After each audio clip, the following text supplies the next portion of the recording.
and I'm a senior here at the University of Kansas studying secondary English education. We're on KU's gorgeous campus today, filming in front of and inside JRP, which is the School of Education's home.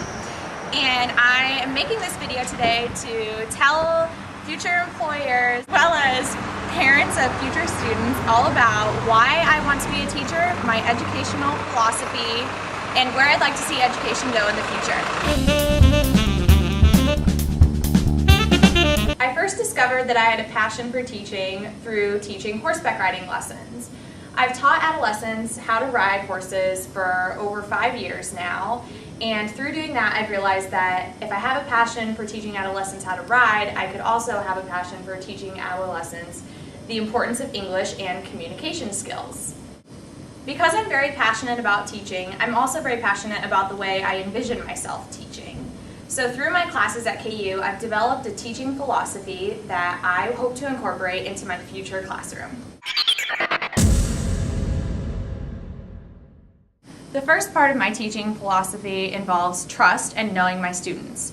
I believe students will only learn from those that they trust, and I can't expect to teach them effectively if I know nothing about their likes, their dislikes, their home lives or situations, and their dreams for the future. In order to teach in the best way possible, I really need to know my students to relate to them. I can't stress enough the importance of writing as a future English teacher, and sometimes I feel like too much emphasis is put upon reading and not enough is put upon writing. There are two main types of writing that I will focus on in my classroom. The first is academic, which will of course include research essays, narrative essays, and things of that sort. And the second one, and probably the more fun, is creative writing.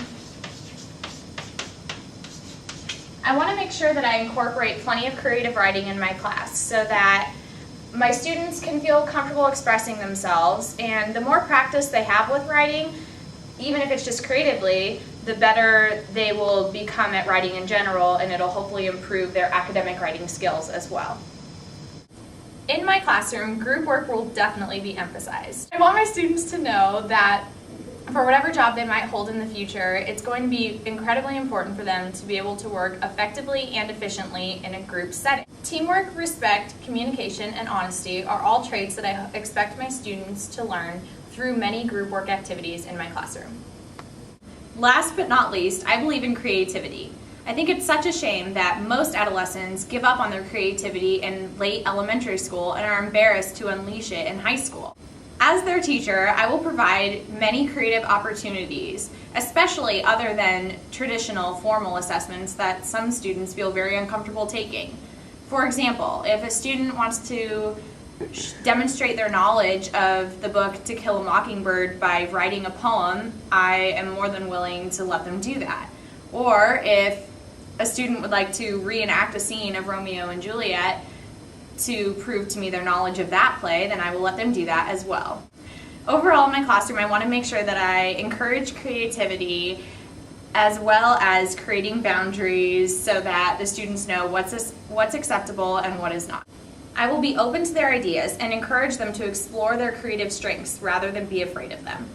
I hope this has given you some insight into myself and how I will be as a future teacher. Although I'm sure that my teaching philosophy will mold and change as I gain teaching experience, one thing will remain constant, and that is my passion for teaching adolescents and teaching English. Thanks for your time. Rock Chalk Jayhawk.